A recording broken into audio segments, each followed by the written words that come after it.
Assalamualaikum warahmatullahi wabarakatuh. Halo anak-anak, apa kabar kalian hari ini? Semoga kalian tetap dalam keadaan sehat ya. Nah, anak-anak, hari ini kembali lagi bersama Bu Feni untuk melanjutkan pembelajaran kita pada tema 2, subtema 2, manfaat hewan bagi kehidupan pada pembelajaran ketiga. Nah, sebelum pembelajaran hari ini dimulai, mari kita berdoa bersama-sama ya. Menurut agama dan kepercayaan masing-masing, dipersilahkan. Berdoa selesai. Tujuan pembelajaran pada hari ini ada 6 ya anak-anak. Yang pertama adalah dengan memperhatikan penjelasan guru, siswa dapat mengidentifikasi gerak cepat tangan dalam suatu tari dengan tepat.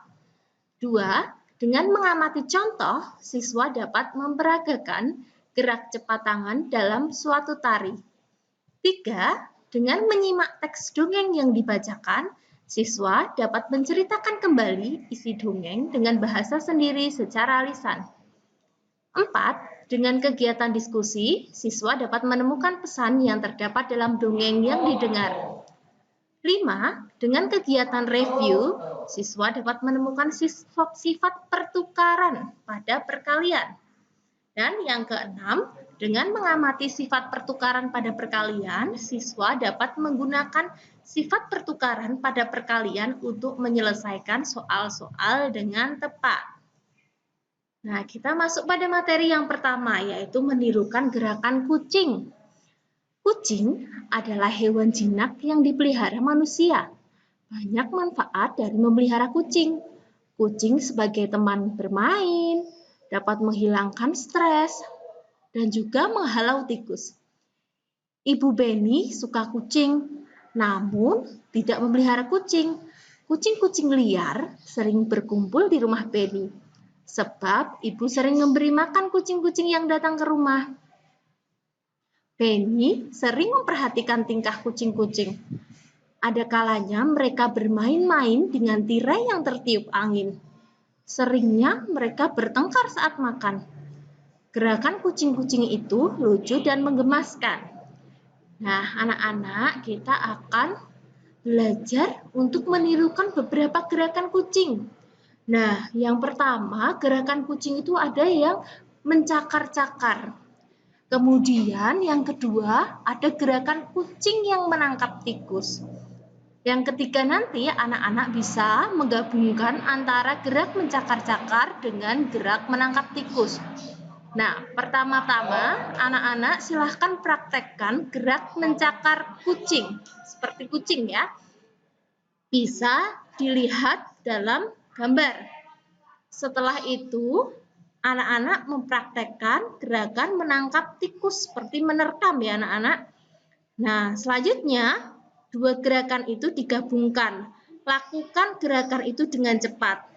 Karena saat ini kita belajar untuk menirukan gerakan kucing yang termasuk gerakan cepat. Nah, silahkan anak-anak bisa mempraktekkan di rumah ya. Nah, selanjutnya anak-anak, di sini ada gambar anak laki-laki yang sedang membaca sebuah majalah. Majalah di mana di dalam majalah tersebut terdapat suatu dongeng. Dongeng tersebut berjudul Kisah Petani dan Anak Harimau. Pengarangnya adalah anonim. Seperti materi sebelumnya sudah dijelaskan bahwa anonim itu tidak diketahui nama pengarangnya, tidak mau disebutkan nama pengarangnya. Jadi dicantumkannya adalah anonim. Mari kita baca bersama-sama. Di sebuah desa di Pulau Jawa, tinggallah seorang kakek. Ia terkenal baik hati dan ramah. Namanya Ki Maulaya. Para warga desa sangat segan dan mengagumi beliau. Sifatnya yang arif dan bijaksana sering dijadikan tempat bertanya ketika ada perselisihan. Suatu hari, Ki Maulaya pulang dari sawah. Di tengah-tengah perjalanan menuju rumahnya, Ki Maulaya terhenti oleh suara yang didengarnya. Ia pun mencari dari mana suara itu berasal. Dia menemukan sebuah lubang jebakan. Dilihatnya ada 3 ekor anak harimau yang terjebak dan tidak bisa keluar. Melihat bahwa binatang yang dia temukan bisa membahayakannya, dia pun tertegun sejenak. Setelah beberapa saat terpaku, Ki Maulaya dapat menekan rasa takutnya. Aku percaya bahwa kebaikan pasti dibalas dengan kebaikan pula. Dikeluarkannya satu persatu anak harimau itu. Setelah semua terangkat, dia pun naik keluar dari lubang itu. Baru saja dia sampai di atas, tiba-tiba dari semak belukar keluar seekor harimau yang sangat besar. Harimau itu adalah induk dari 3 anak harimau yang telah ia tolong. Ki Maulaya pun gemetar dan berkeringat dingin. Namun, dia mencoba mengendalikan rasa takutnya. Ia hanya pasrah pada kehendak Sang Pencipta. Harimau itu mendekatinya sambil mengendus-endus Ki Maulaya.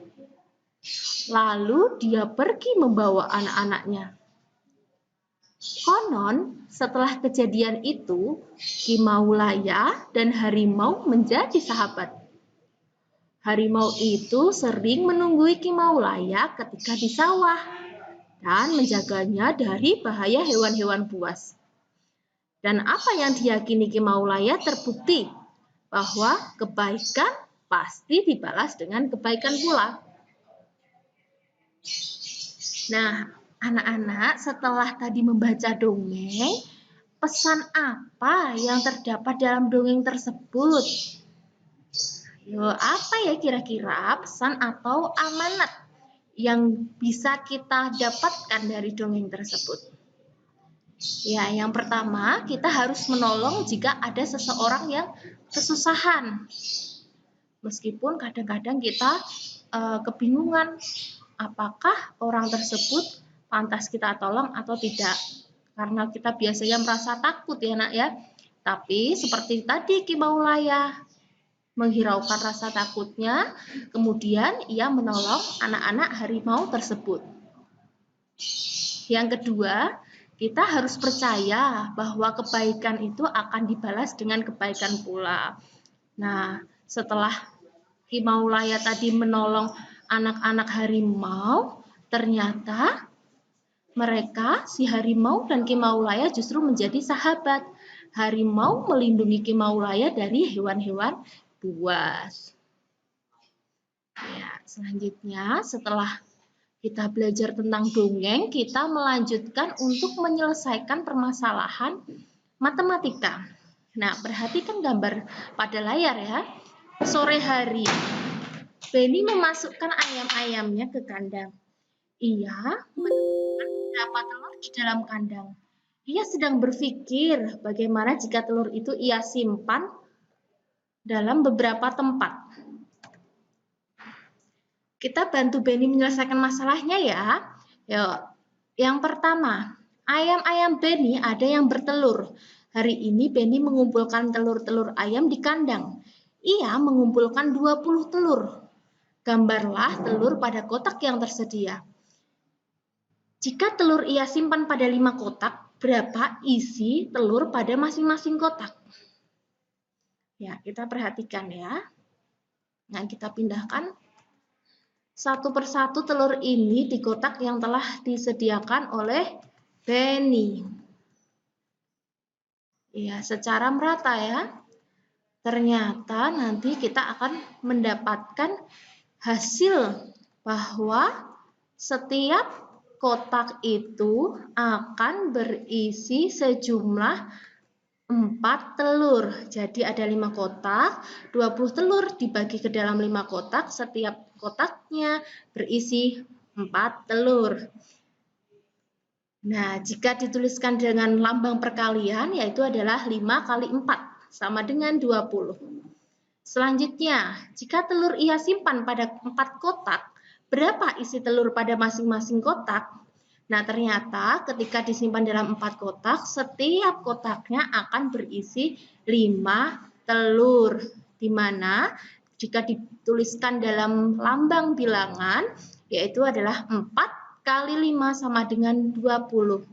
Maka kita dapat menuliskan bentuk perkalian dari penyimpanan telur Benny adalah 5 kali 4 sama dengan 4 kali 5. Yang menunjukkan bahwa ternyata sifat pertukaran itu juga berlaku pada perkalian. Di mana hasil 5 kali 4 dan 4 kali 5 sama, yaitu adalah 20. Nah, anak-anak, silahkan anak-anak nanti berlatih kembali dengan soal-soal yang lain ya, bisa mencari di internet ataupun di buku untuk melatih kepandaian anak-anak, untuk melatih kecermatan anak-anak dalam berhitung. Nah, demikian materi yang bisa Ibu sampaikan pada hari ini. Semoga apa yang Ibu sampaikan hari ini bermanfaat untuk kalian semua. Tetap jaga kesehatan, jaga kebersihan. Ibu akhiri, wassalamualaikum warahmatullahi wabarakatuh.